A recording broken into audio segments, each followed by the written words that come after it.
Guys, it's time for the business meeting. You guys could quiet down, please.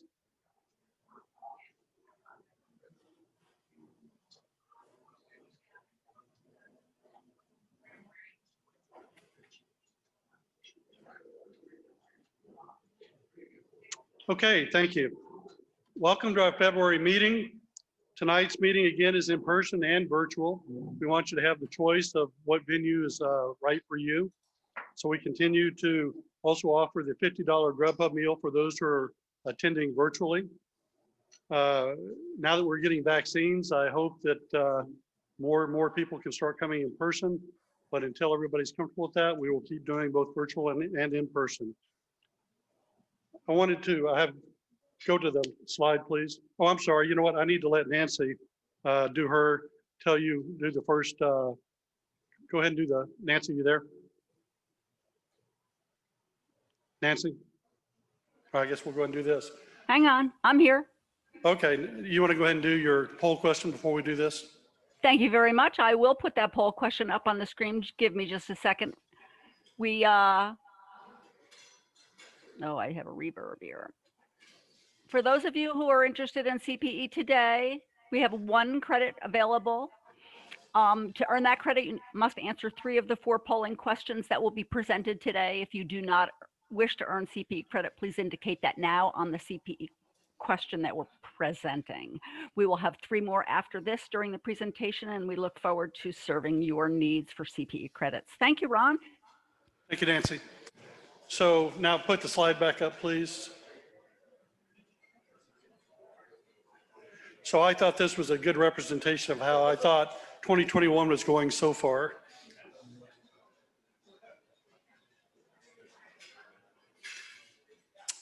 Anyway, I was watching on Hulu the other day, I was watching an episode of Monk, and I thought all of a sudden him having wipes on everything and having to wipe his hands off every time he shook hands, that all looked kind of normal, how we are nowadays, so wasn't quite the same show.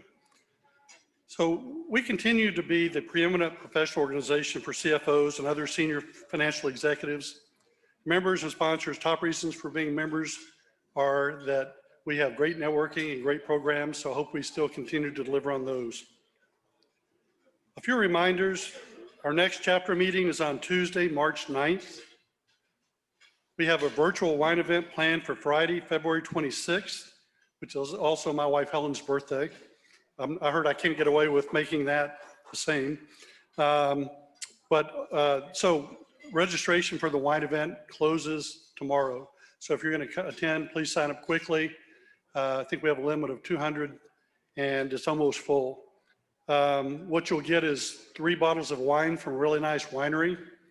And then we'll have someone talking about the wines and some good networking opportunities. We are going to use a different platform for this event. It's one that allows you to move from table to table, so you can move yourself around and actually do a little more networking. But please read the instructions before you get on that, because there's a few things that make it work better. Okay, we also have our spring social golf event. It's going to be in April.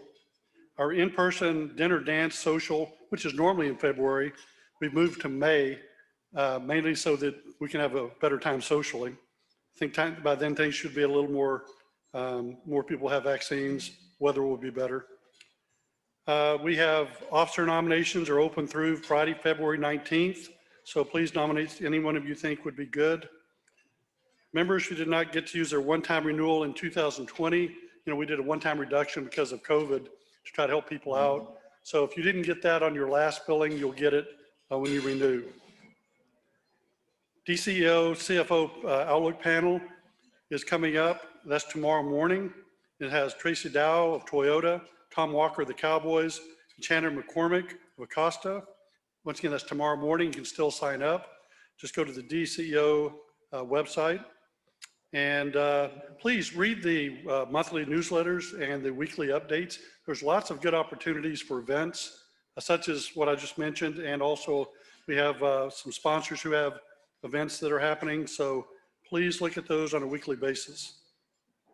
We want to recognize our chapter sponsors. Our chapter title sponsor is KPMG, and they did a great job earlier with their annual update.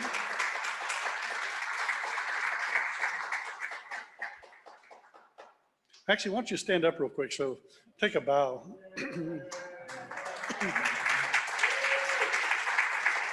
Thank you, Michael.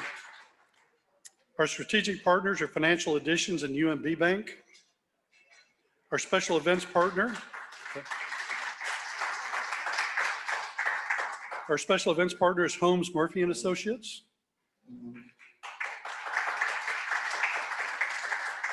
And our featured sponsor are Weaver, Texas Capital Bank, RGP, and McGriff. We have all our sponsors listed on the slide on the screen here. And we really appreciate all of our sponsors, all the support they give the organization, both monetarily and what they do in person. And we hope that you will thank them when you see them. Also, anytime you have an opportunity, please give them a chance to earn your business. So we have a number of guests tonight. Some of them are virtual, some are in person. Could you please stand up if you're here in person, just so we can see who you are, maybe come up and say hello afterwards. We have Willie Hermberger, a partner with Jackson Walker. Thank you, Willie. We have Brady Cox, who's an attorney with Jackson Walker.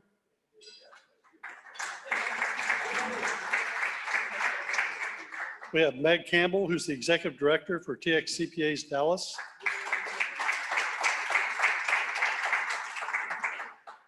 We have Amanda Hartman, who's an audit partner with Grant Thornton, and she's with us virtually.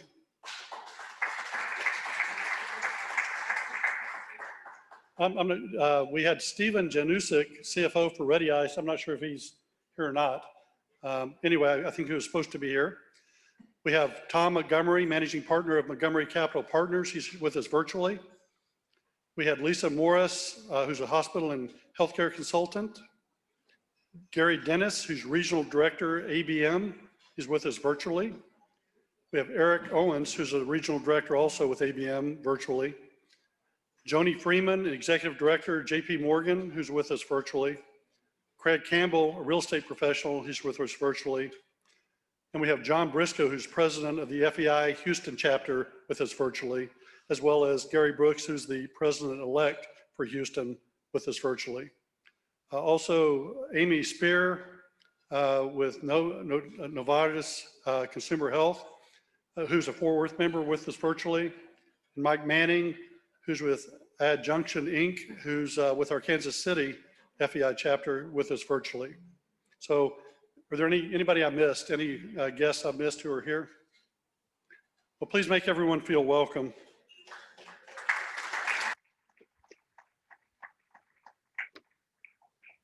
So I hope you all enjoyed Michael Nesta's just completed professional development section of the program, KPMG's annual accounting and tax update. He also had John, Noel, and Victoria helping. It was a great presentation. Always look forward to it every year.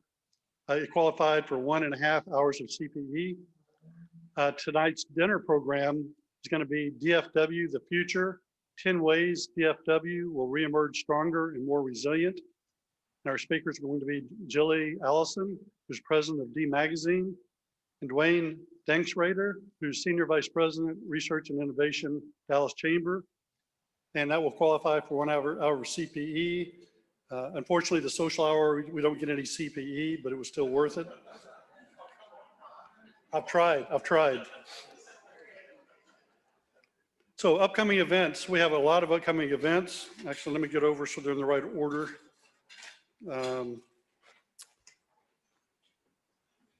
So first thing I mentioned, we have the FEI virtual wine event.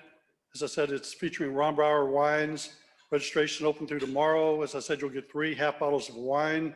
We'll be using the Remo platform, so please check that out. We also have 7 special interest groups, including real estate, energy, technology, manufacturing and distribution, healthcare, private equity, retail and restaurant. So upcoming meetings we have, can you change slide, or is it up there? Yeah, there we go. So the ones we have upcoming, we have the Energy CFO Series, SIG, on February 10th, which is energy transition, not just for majors, with speaker Hunter Hunt. We have Private Equity CFO Series, SIG, on the 16th, which is Welcome to 2021, M&A Market Update and Thoughts on the Year Ahead with Robert Ruff and Rob Myatt. Then we have the real estate CFO series on the 18th, which is golf and marinas, two stories and lessons from the pandemic with Jim Hinckley and Tom Tipton.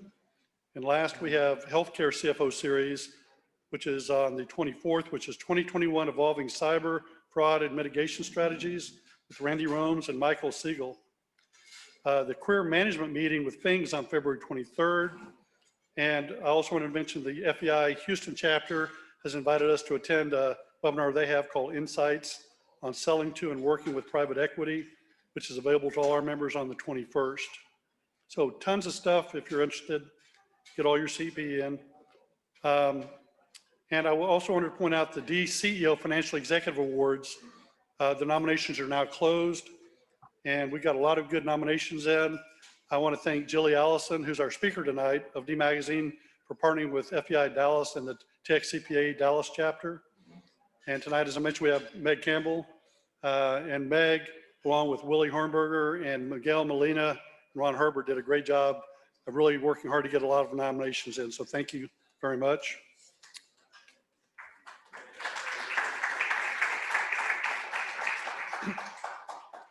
Also want to remind you that the Financial Executive Experience is still going on. And that's the program we have for university students where we do mentoring. The program runs from November through April. And thanks again to Frostbank for sponsoring that, and to Scott Masterland and his committee for running that program. And as usual, I put up the officers. Since it's COVID year, you don't get to see your officers all that much like you would in a normal year. So my first VP is Jim Howe, who's at the front table here. Second VP is Jay Smith, and our treasurer is Jim Farrell, and our secretary is Deborah Wood. So I really want to thank both our leaders and our committee heads and committee people for all they're doing to make the chapter work, especially during this COVID year. But tonight I want to highlight a couple in particular. On sponsorship, Dana Bickford and Christy Phelan have been doing a great job of taking care of our existing sponsors, but also helping get some new ones. We're working on several new ones. On socials, Darren Patrizzi, Jennifer Norris, Maylee Harris are doing a great job putting together this wine event and the other two socials I mentioned as well. And as always, Eric Holloman, who's put together all the special interest groups and SIGs, has done a great job of keeping those going. Lastly, I want to single out Bob Walker. Bob Walker is always a big part of the chapter, but this year he's come up with a lot of innovations that have really made this year a lot more fun for us. He's worked a lot on the wine events. He's worked on the meals that we're giving out. So he's been a big part of some of the innovation we've done this year. So anyway.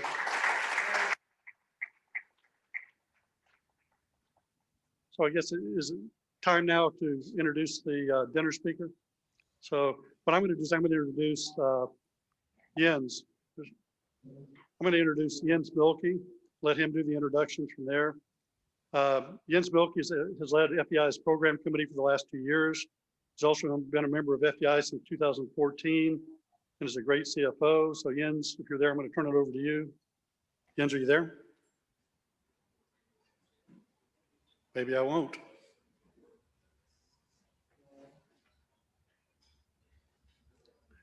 I'll start telling a few jokes maybe. No.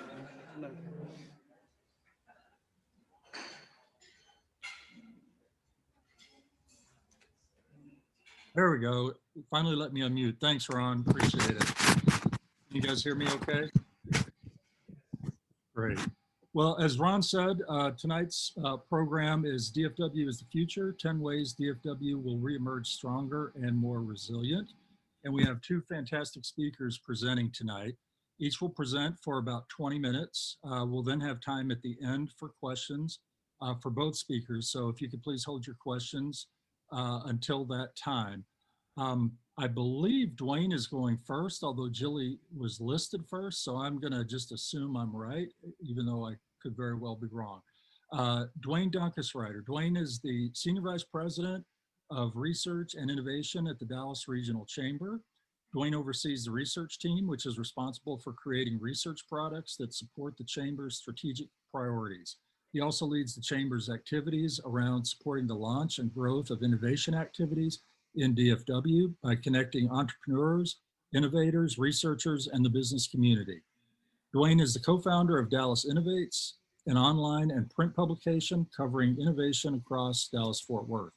Dwayne also serves on the board of directors for the DEC Network, formerly the Dallas Entrepreneur Center, Cedar Hill Economic Development Board, and the Southern Dallas Inland Port Transportation Association Board. In January 21, he was appointed to Dallas Mayor Eric Johnson's task force on innovation and entrepreneurship. And our second speaker, although I could have this backwards, is Jilly Allison. Jilly is currently the president of D Magazine Partners, responsible for advertising, revenue, partnerships, and marketing for the D brands. She also oversees the People's Newspapers division.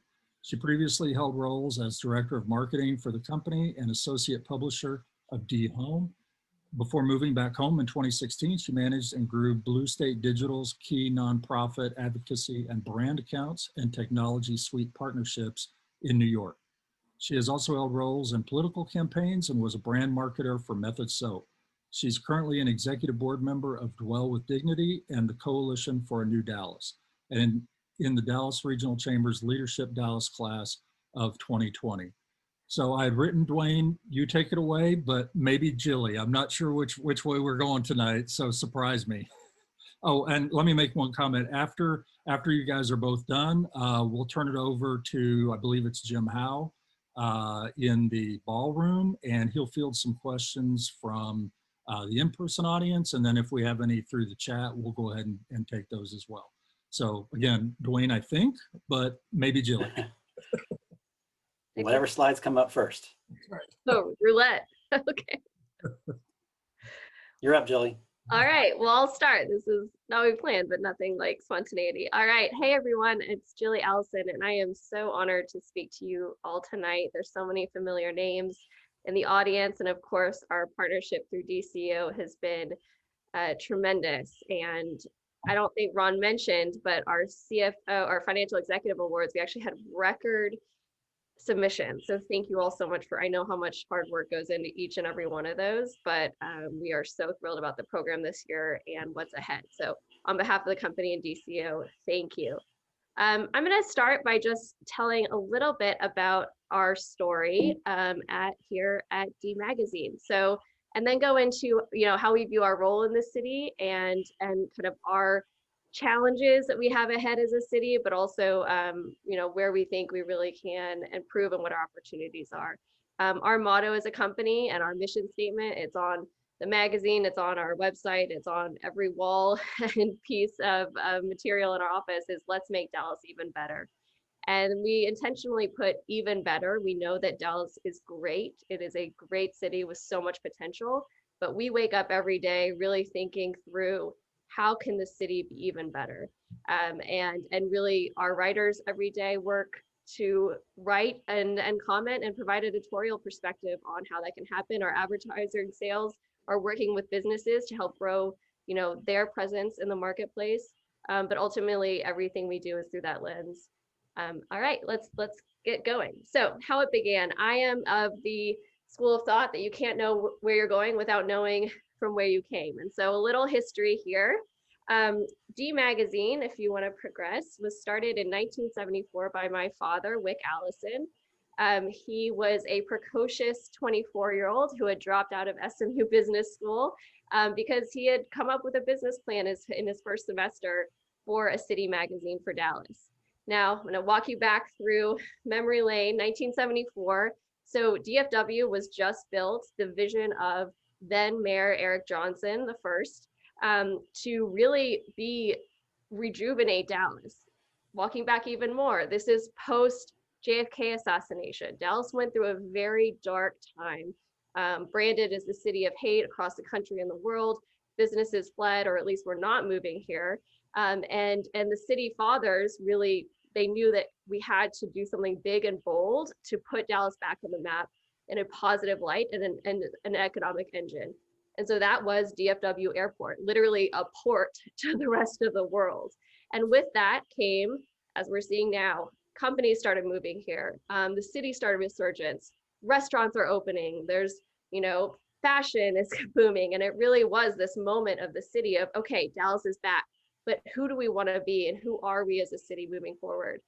So D was started as the first city magazine. At the time, Philadelphia, Boston, Chicago, New York, other great cities in the US had one, but Dallas didn't. And as we look ahead, this is a story much like many companies that is a little bit of luck mixed with a good idea. So one of the great things about D and what something that we treasure still is the vision of how people really rallied around it and saw the need for Dallas to have a city magazine in addition to the newspaper. If you go to the next slide, you'll see that one of those early adopters was the late great Mr. Marcus. He knew that he was a man of the world, of taste, of style, of elegance, and he knew that this city really needed a city magazine to tell the stories of Dallas, to plug people into where they lived.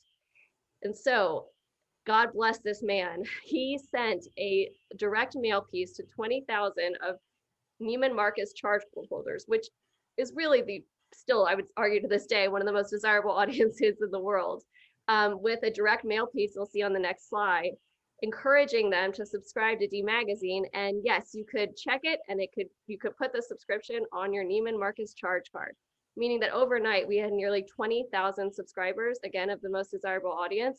Of course, advertising sales started to really pick up. And what I love about this direct mail piece, which we still have hanging in our office, is that it really sums up how we view ourselves and what we do today. If you glance at it, D gives you Dallas as you've never experienced before. Don't know where to eat? Where's the best burger in town? Here's, go to D Magazine. Want to know what's happening in City Hall or why something is the way it is, why our crime rate is rising, all these other issues. This is why, come to D Magazine. And so I just love that, the City Magazine has a very unique position. We are not in the breaking news business, thank God. We are here to really tell the stories of Dallas, to hold people accountable, and to really push to make our city better through everything from lifestyle to sharing the best burger to why you should care about city council races and what's happening at City Hall, to bigger issues that are facing our city on a more macro basis. So I just think it's great to kind of return to the origins as we think about the future of not only our city, but our company especially. So I said there was a bit of luck. We also are known to, make people a little mad. So, and we, within the first few months of D, the mayor at the time sued us. And so if you go to the next slide, generous investors that helped my dad get D off the ground were Ray Hunt and Mr. Carl Sewell, still dear friends of the magazine. And, the mayor had sued, advertisers were pulling out. They were like, whoa, whoa, whoa, we don't want to be part of something this controversial. And so the three, Mr. Hunt, Mr. Sewell, and my father, sitting at a Chinese restaurant, debating, like, what are we going to do? And they're like, I don't know, Wick. I don't know if we can keep with you. And Ray Hunt gets a fortune cookie at the end of the night, and it says, you've made a wise investment. And he said, well, you know what, Wick, we'll let you go this time. And they kept their money. They actually doubled down. And lo and behold, within a year, D was back and back up. And so for any entrepreneurs in the room or those of you who have helped companies grow, it takes a good idea, obviously, and a great product, but a little luck doesn't hurt. So that's the launch of D Magazine. Moving to today. So spoiler alert, print is not dead.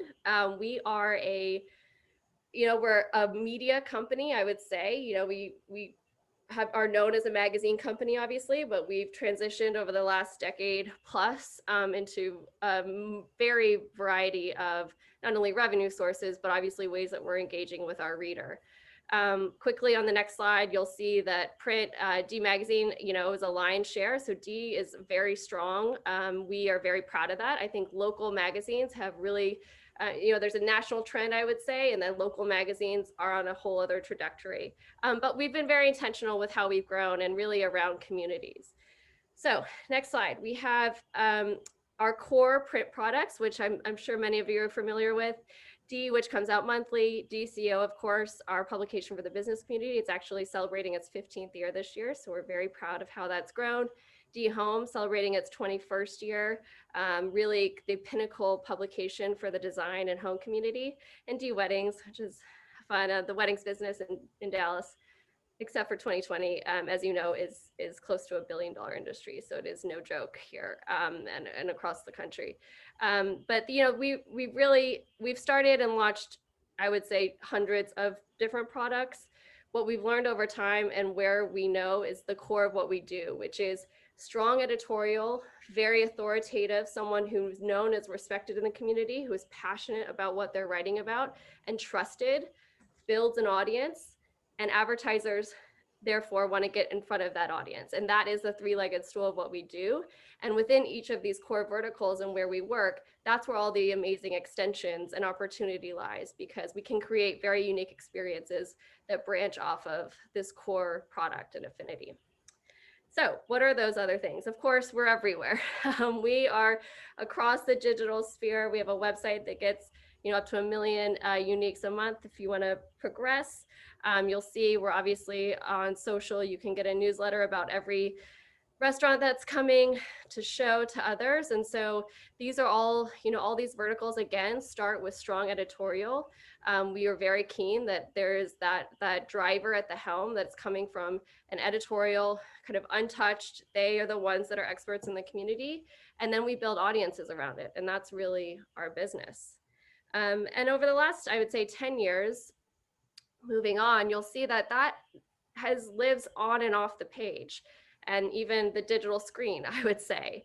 Events and connection and networking, especially because we are a local product and we have this amazing opportunity to not only connect to our readers, but especially in a case like DCO, and those of you that are on the line and in the room know the power of community in Dallas is my favorite reason of doing business here, is why Dallas is the best place to do business. And so DCO especially really has built out an incredible niche of, I would say, top level, high level events that are based around not only affinity groups in different industries, for example, financial executive awards, but other cross-sectional thought leadership, such as women leaders, diversity, inclusion.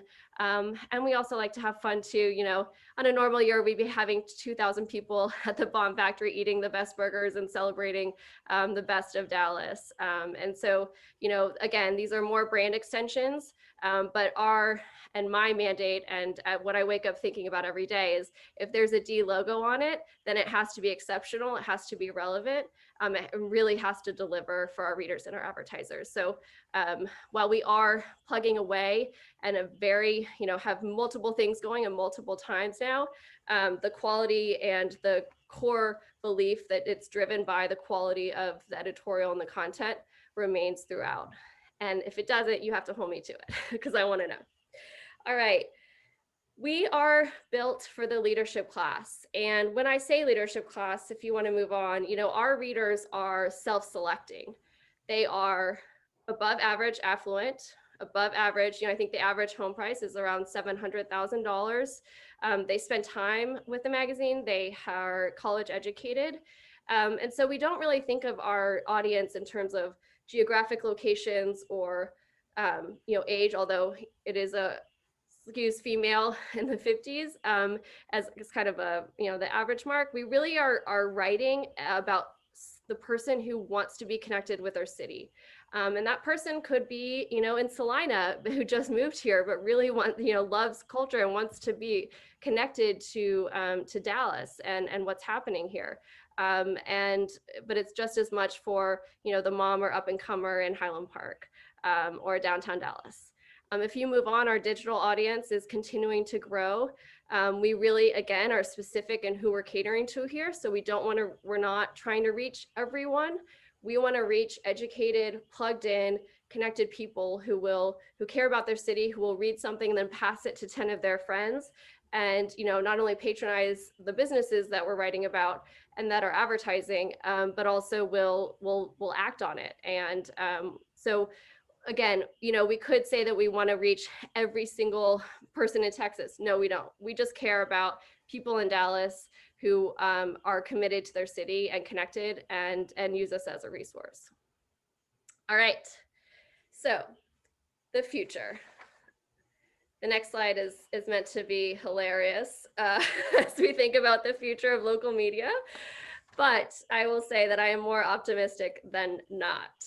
So moving on, we are lucky in Dallas. We do have a plethora of media sources, I would say, but also, you know, types and angles and lanes, for lack of a better term. So, you know, I think when people ask who is a competitor, we don't really have one. You could say when you drill down to certain sectors, perhaps, but I think the Dallas media ecosystem, you know, plays nicely. And I think we all kind of understand that, you know, the Observer and Culture Map are going to cover maybe the latest show in town. We're going to cover that maybe through a different lens and more about why you should care and have more of a curated approach. Whereas the Dallas Morning News is a necessary, absolutely necessary force, and as a fourth estate to reporting on what's happening and keeping an informed citizenry. That said, we do approach things a little differently. We, as I mentioned, we're not trying to be everything to everyone. And as the next slide suggests, the Richards Group did a study for us in 2008, and pardon the cuss word here, but I love this because it's true. D is for people who give a damn. And as Dwayne is going to suggest, his job is getting people here. And I think our job is really connecting people once they're here to the city, to their backyard, to helping it be better, to connecting them to their neighbors and the issues, and giving them a vehicle to help shape where they live and grow their business, or, you know, help improve their little plot of land here. And the trends in local media do follow this prescient study. This was done in 2020 by the Pew Research Center about media consumption. And, you know, the studies are indicative of the sources really do matter. And I'm not going to get into kind of the debate around media. Media is at the trust is at an all-time low. And I have many reasons to think that. That is on a national level, I will say. And I think local media, trusted sources that are familiar, reporters that you know and trust here, local, have a great advantage. And print and other things that are fact check, that have to work through a rigorous process. You know, you can see that those that consume it have a higher political knowledge. They also are less prone to conspiracy or other issues that are around, you know, the fact culture that's kind of afflicted our politics. And so, you know, it does matter that the same study also has data that people who subscribe to local media or read print and listen to radio also vote at higher frequencies. And so there's a direct correlation with an engaged citizenry and the types of media that's available to them and that they then choose to consume. All right, next slide. So what I'm going to say here today and my kind of on my little platform here is that I think, you know, we were already living in an age of isolation. There's a ton of research out there that, you know, church attendance has lower, you know, community groups like the, you know, the Veterans Hall and other things that used to be these kind of pillars of community. People don't have these local affinities and attachments. And so of course they're going to seek out, you know, community and camaraderie, that we're social beings. But I think that in an age of isolation, and the pandemic, I think, has heightened this to such a degree, and with the real challenges that Dallas faces, you know, our local media presence, and I think Dee's role in the city of really helping people understand the why behind what's happening is needed more than ever. And I really view our role in connecting people to where they live. So let's get into what some of those challenges may be. What makes a great city? This is something we think about all the time. It is, you know, that answer can shape, maybe you've traveled different places and you know that feeling of what makes a great city. It's also our lived experience, right? What I love about Dallas is that, you know, and I moved back here from New York, so very familiar with an alternative, is that you really can kind of choose your own adventure here. If you want the life of quiet suburbs, that's available, of course. If you want the downtown life and a high rise, you have access to that. I think our challenges lie though in the disparities between how the city functions for everyone.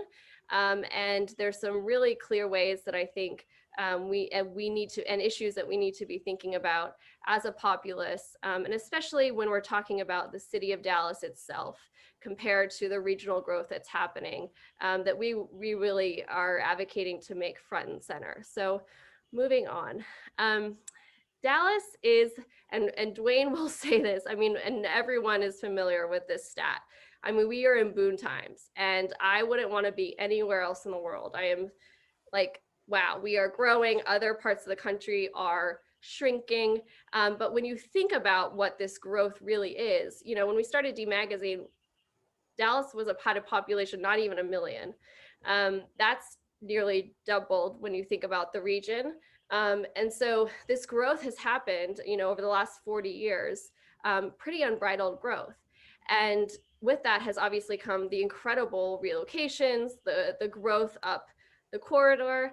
At the same time, some challenges have really been exacerbated, namely, you know, existing challenges such as our child poverty rate. We are the third highest have the third highest child poverty rate in the nations of cities comparable to our size. A study by the University of Texas at Arlington a few years ago deemed that because you really do need a car in Dallas, our transportation system, DART, has a lot of work, and they are working on more functional rapid transit. However, because you really do rely on a car, you know, there's no affordable housing in Dallas because you have to factor in a vehicle purchase. And so those without a car, you know, who do have to drive to jobs or to healthcare, to school, it is a very different city for them.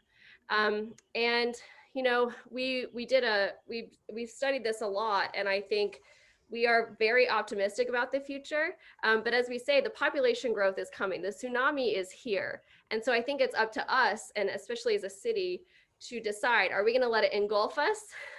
Are we going to let all the suburb, you know, like, or are we going to ride the wave and really direct the wave and be intentional of how this can be a great thing for the city of Dallas? But it definitely requires leadership and the focus on some investments and an opportunity. So what are those things? Let's move on to the next slide.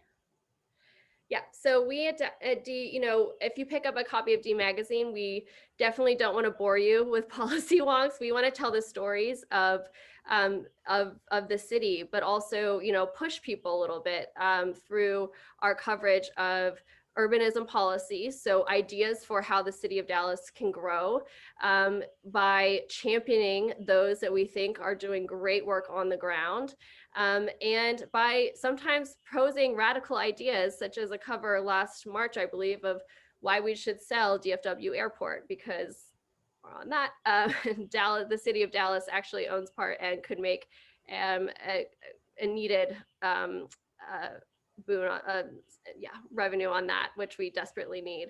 And so, you know, we are here to inspire, to provide in-depth coverage, but also by showing the city of Dallas back to itself and what's possible, and really elevating the great things are happening just as much as we're talking about the real challenges ahead. Next. And this kind of culminated as we saw our role in the city in 2017 when we published a special edition on Dallas and the New Urbanism. And it was really about Dallas driving how it wants to grow. There are some, you know, ways that our city was designed for the vehicle, right?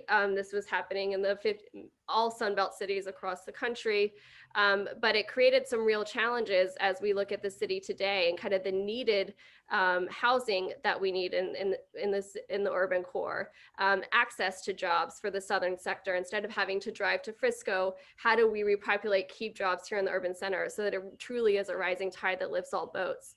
And just make the city and neighborhoods much more connected through rethinking our infrastructure and public transportation. And so we've taken on more of a, I would say, a thought leadership role than we perhaps had stepped into previously, convening city leaders, bringing national thought leaders and experts And I only continue to see this grow, as, again, we pull out of COVID and can really start thinking about the future instead of survival.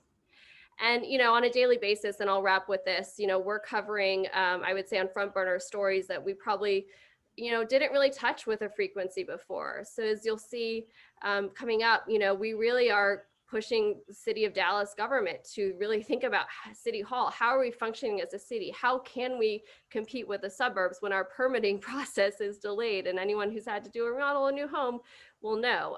So we have we are committed to pushing City Hall to be better, to hold our government officials accountable.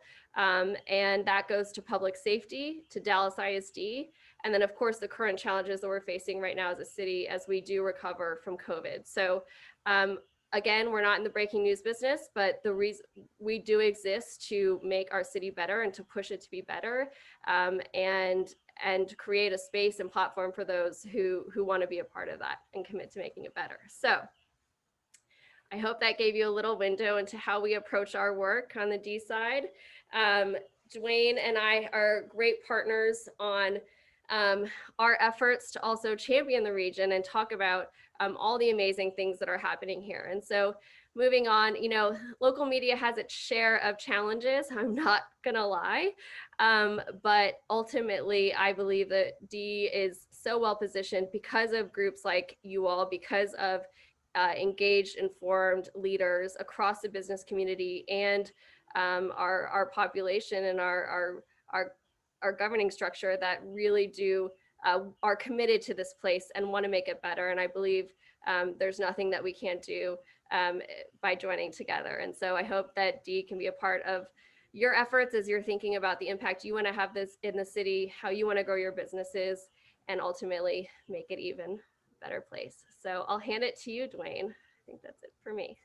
Thank you, Dwayne. Before we get started, let's do a poll for our virtual audience. This is a poll regarding the magazine process you just listened to. Do you subscribe to local or regional media outlets, newspapers, magazines, member of the NPR affiliates, etc.? Yes, no, and unsure. I'll give you just a few seconds to answer that poll. We have quite a few poll takers today.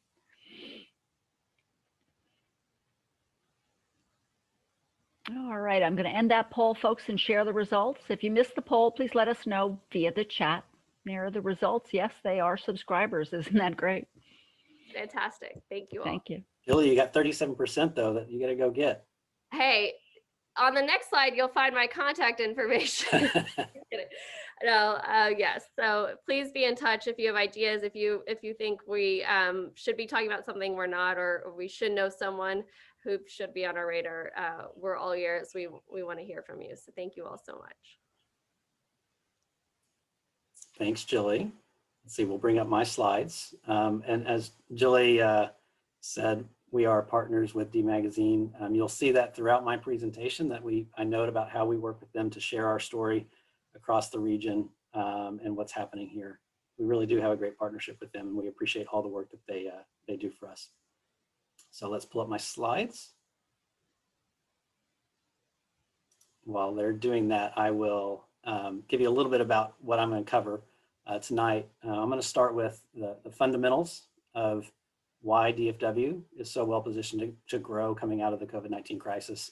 I'll share a little bit about, of inside baseball around what we're seeing at the Dallas Regional Chamber in terms of corporate recruitment and expansions.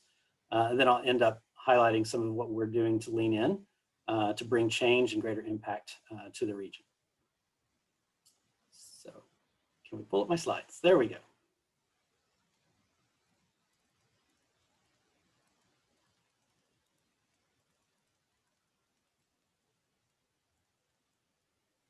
We'll get there eventually.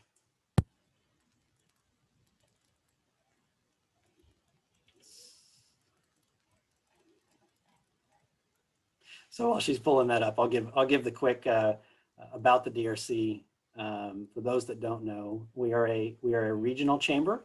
Our members and our work are across the entire Dallas-Fort Worth region. That includes Dallas, Tarrant, Collin, Denton counties, and other counties across the area. In fact, we sometimes work projects all the way up in Sherman. We work in 4 areas. focused on building economic prosperity for all people. Let's go to the next slide, please. Thank you. The first area is economic development. That's what we're known for. That includes includes us helping recruit companies here, as well as helping our existing businesses grow. The second pillar is our education workforce, around education workforce, which is really building the workers of the future and engaging in K through 12 initiatives in our higher education institutions. That also includes our talent attraction work. The third pillar is public policy. That's spending time in Austin and in DC advocating for our companies and for pro-business policies. And our fourth pillar is focused on diversity, equity, and inclusion, which I'll talk about in a bit. So the first pillar that I'm going to highlight is our economic development and corporate recruitment work. Next slide. So we're focused on attracting headquarters, offices, industrials, and other facilities of US and international companies. These efforts, bring new jobs, investment, growing tax base, and innovation for our region. We're actively marketing our region to companies and location consultants. We're often the first point of contact with a company or consultant looking to move here. And then we work closely with our area city economic development offices, the Office of the Governor, and other local organizations and companies to promote the region and to bring those companies here. Next slide. So our job is easier. You saw this at your last meeting, I think, from Brad Sellner, talking about the real estate market. Our job is easier than many other places across the US for obvious reasons. And it's why really we're well positioned to recover faster than others. Our fundamentals are really strong. Texas and DFW is the only place that provides the benefit of a central US location, of being a right to work state, of having low worker compensation costs, no income tax, state income tax, and a location where CEOs regularly say they want to be. Next slide. So we punch above our weight. I love that term, because if you think about our population versus our regional output, we are 26% of the Texas population, yet our region has 32% share of the Texas economy. Next slide. And we are 31% of all Texas jobs, of all tech jobs, more than any other metro in the state. And I know Austin gets all the buzz. We've added more tech jobs than them over the last 5 years. We've just got to talk about it more. And we try to do that, and I'll talk about that in a second. And we're 32% of manufacturing jobs in Texas. Next slide. As Julie talked about, our population growth, but if growth trends stay the same and we continue to add a new resident every 3 minutes, we will have a population of just over 10 million, close to 11 million by 2040, overtaking Chicago to become the third largest metropolitan region in the US. And population growth is good for an economy. I know it's a challenge on traffic. I know people complain about it, but it is good for the economy. It's good for our region and for the state. Next slide. So you can tell by looking at these two graphs that Dallas-Fort Worth is very competitive when you consider both the average cost of living and the average cost of doing business. Some costs are rising, and it definitely gives me some concern, especially on the cost of living side. That number 107 has been creeping up over the last couple of years. But we are still very competitive, especially as it compares to places on the East and West coasts. In fact, I'll touch on another interesting component of these numbers in just a bit. Let's see, next slide. So we've had some tremendous amount of success over the last five years. This region added around 214,000 new jobs during that time. That includes the losses that we sustained during COVID, because of COVID last year. And at the DRC, we've been a part of many of those job creation conversations. We led the Amazon HQ2 bid, and while we didn't win it, there was a tremendous amount of attention drawn to us. And we know that it led to other companies. We heard it from other companies to seriously consider setting up shop here. So over the past 5 years, the DRC was involved in 62 corporate recruitment and expansion projects, as you can see from the breakdown here.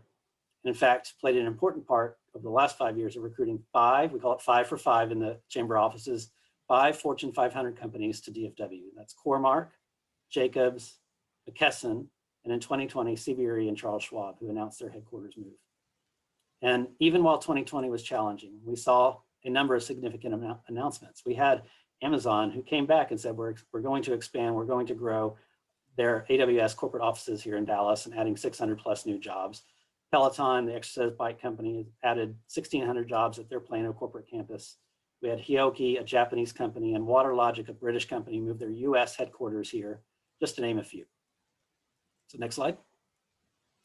So this is the inside baseball. We don't often share, but we're kind of trying to tell the story a little bit more about what's happening. And these are the things that we're seeing at the chamber. The pipeline for companies looking at the region has not slowed. We're working around 95 plus total relocation expansion projects right now at the chamber.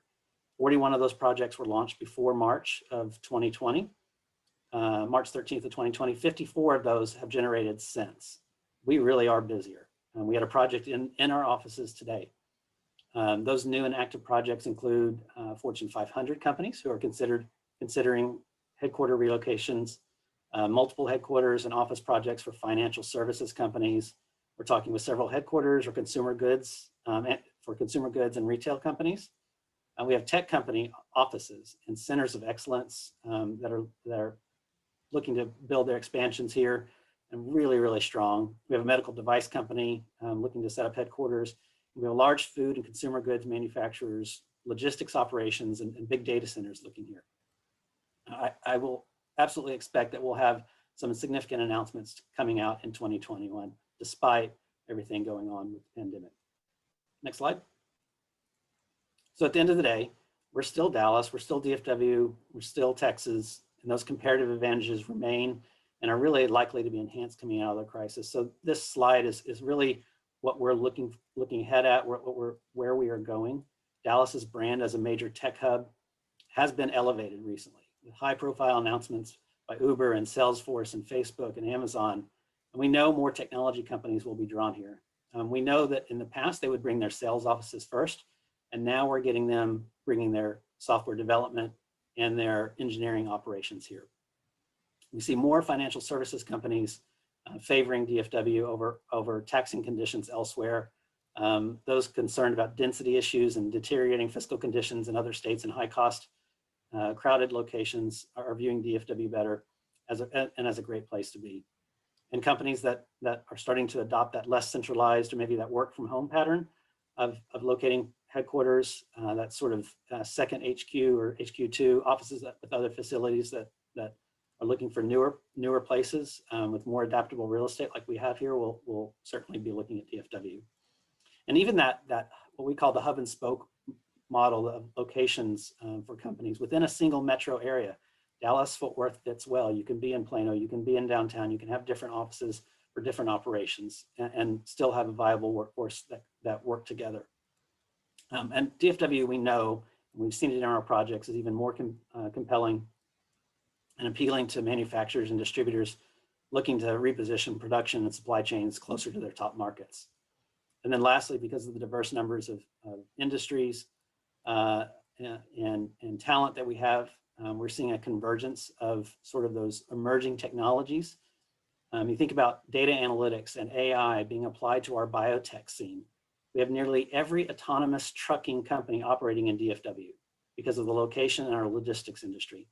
You have fintech companies growing here at an incredible rate. Big banks and startups working together, growing here, merging our tech talent and our financial industry prowess. I could go on in cybersecurity and gaming and AI and big data and blockchain. We're just really so well positioned for the future as a convergent location of those new sectors coming here. So next slide. And I think we said these were 10 slides of how our region can grow. I think I'm probably have about 30 throughout all of my entire presentation. But let me shift a little bit here and talk about how we know that we can't rest on our laurels. This past year was incredibly difficult and we have a long way to go to recover. I showed this graphic at the start. This is our new strategic plan that we started in January. For us, it represents both that short game and that long game, meaning in each of these pillars, we're responding to immediate challenges and opportunities, but we're really, really focused and deeply focused on the big issues that affect our long-term growth. So I'm going to touch on 3 of those things. There's lots of work that's embedded in each of these pillars, but I'd like to touch on 3 of them tonight. First, just the economic recovery and where we go from here. Second, how do we compete in what will be at this new economy, one that will be and one that has been and really will continue to be disrupted by technological change and innovation, and how we're going to help grow and attract talent to this region to fill these new high-tech jobs. And then third, how we can really begin to address some of those systemic issues of diversity and equity and inclusion that challenge our community and economic growth. Next slide.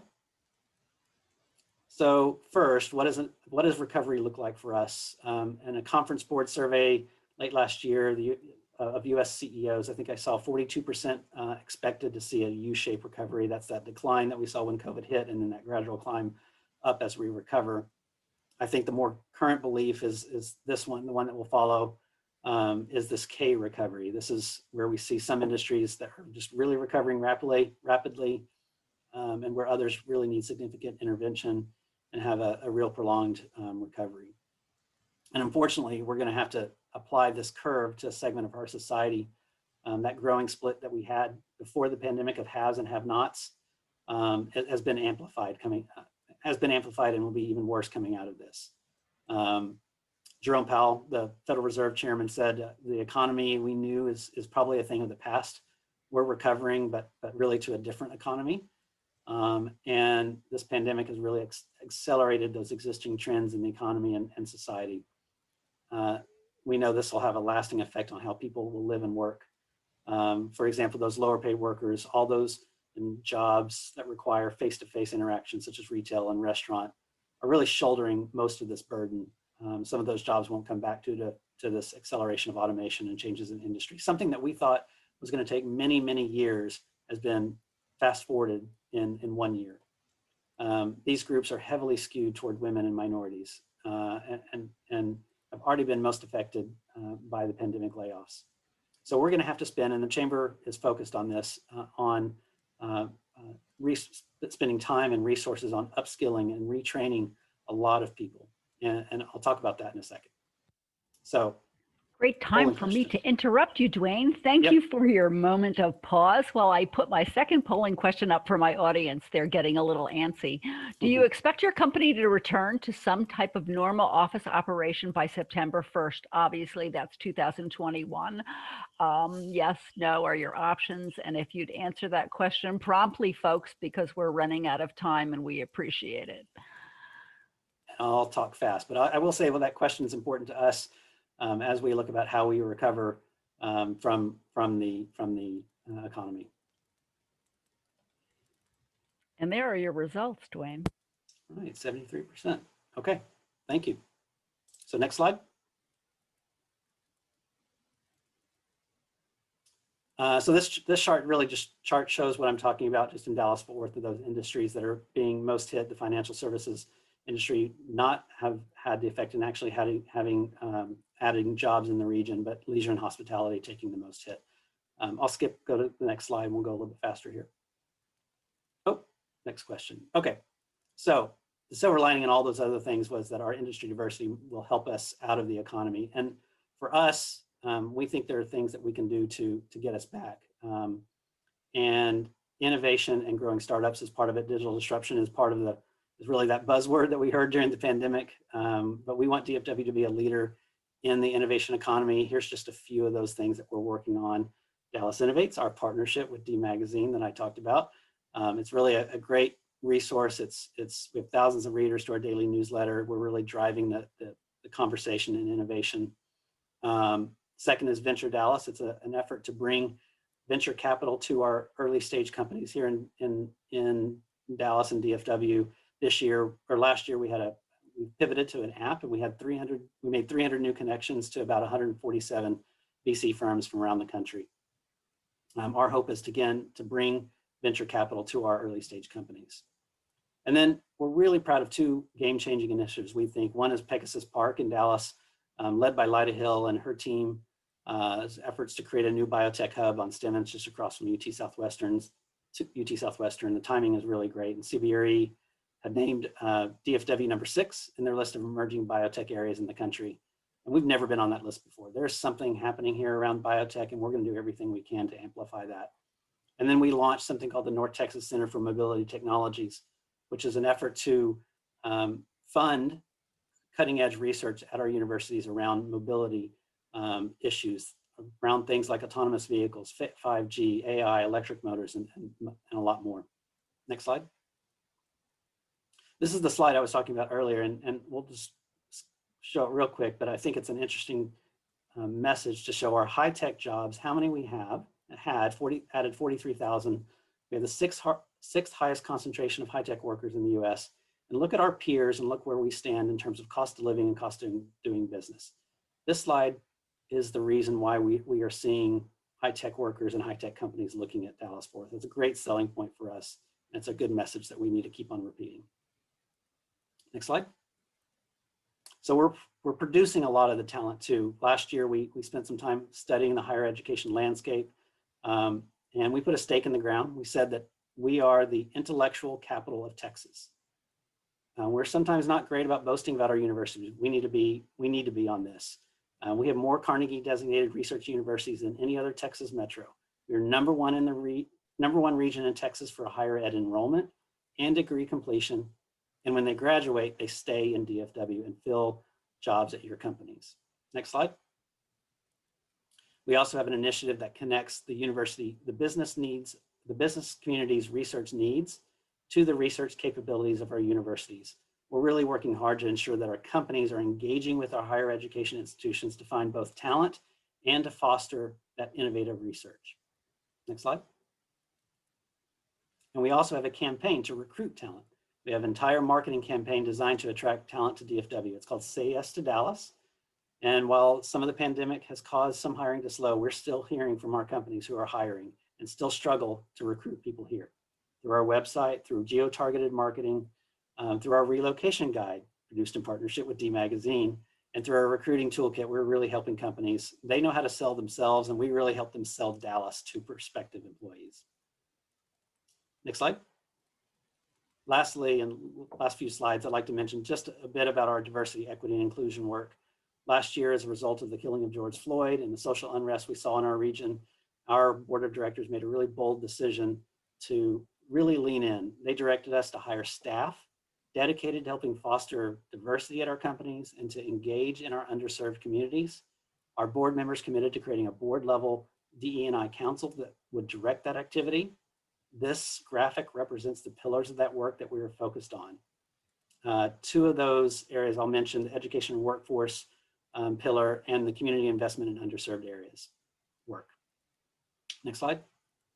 I talked about the K recovery, but even before COVID, our economic growth hadn't been shared by all. This is what Julie was talking about, and we all heard about. So we worked throughout 2020 to launch with our partners, Dallas Thrives, a new community initiative with a bold goal of doubling living wage attainment for young adults and equitably eliminating racial gaps in a single generation. So in Dallas today, only 1 in 4 young adults earn a living wage by the time they're 35. Our goal is to move that to 1 in 2 over the next 20 years, which can only be done by equitably ensuring our Black and Hispanic residents have enhanced opportunities to participate in our region's economic success. Dallas Thrives is designed to serve as sort of an umbrella effort of these numerous area institutions such as our school districts, our colleges and our universities, our employers and nonprofits who are trying to address those gaps and needs in our education and workforce. Essentially, we want Dallas to have an efficient and very aligned talent marketplace where we align the region's highest priority living wage jobs and the career pathways to get people there. This is really a robust and diverse talent strategy that enables our workers and employers to really effectively connect. There's a lot to that, and you'll see a lot more coming out this year and in the coming years. Next slide. Lastly, I want to mention our focus on Southern Dallas County.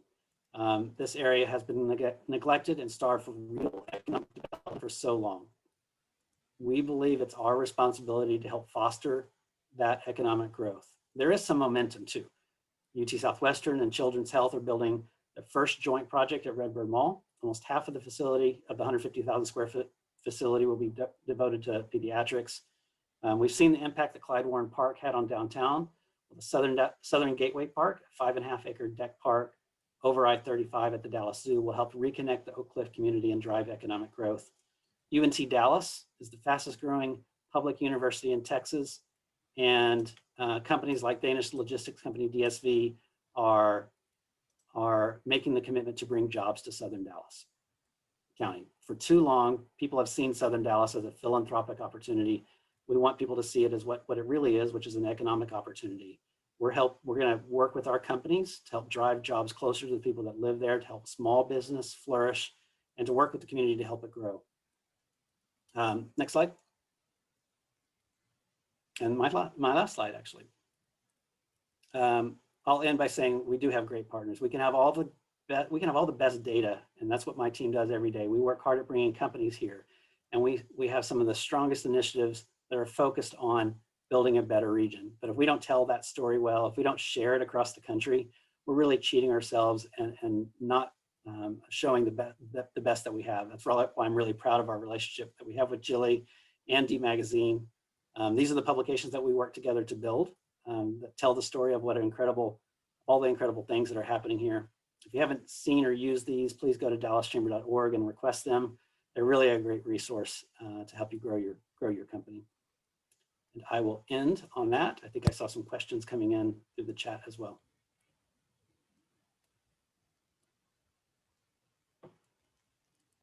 Jens, Nancy, do we have any virtual questions? We actually have several virtual questions. You give Why don't me we just take a couple of questions? We're running a little bit long, but I know a lot of people are interested in the presentation. Does DRC have a policy about minimum wage rates? I do not believe we've put forth a minimum wage rate policy in our legislative agenda. I'm sure it will come up in future discussions. We have a public policy committee that addresses those with our member communities or with our member businesses. One of the more important questions, Dwayne, was how do we go about getting engaged with the DRC? Well, my contact information is on the next slide if you wanted to pull that up. Anybody can contact me. I'm happy to have conversations about our work. You can go to dallaschamber.org and connect into our join portal there.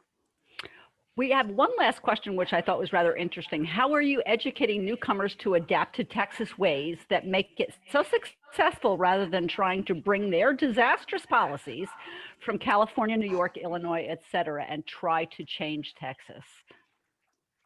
I think that was the same question that Brad got at the last presentation. You know, Mm-hmm. I think that it's interesting, and I've seen data that shows that when Californians do come here, they're not necessarily bringing some of the Californian policies because they've lived it. They know what it does to their economy, and I think that will play out over time. I think by just showing how we as a business community can represent the community and improve it outside of government intervention is a good thing, and working hand in hand is the model that is the best way to move forward, and we show that by example. Thank you, Dwayne. That's all the questions I have online. Jim, do you have any questions from the audience? No, we're not taking any from the audience. I see none. I see none. Does anybody have a question? All right, well, I'd just like to conclude then. Thanks, Dwayne and Jilly, for just a wonderful presentation. A lot of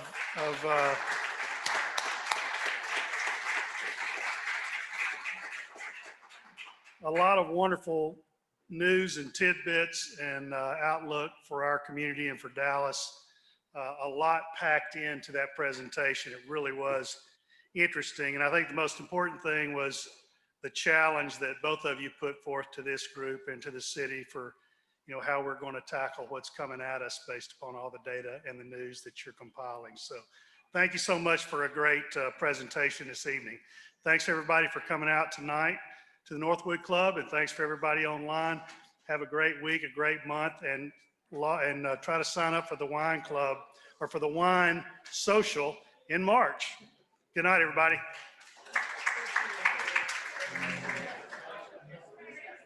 Thank you, virtual audience. That does end the webinar for today. We appreciate your participation.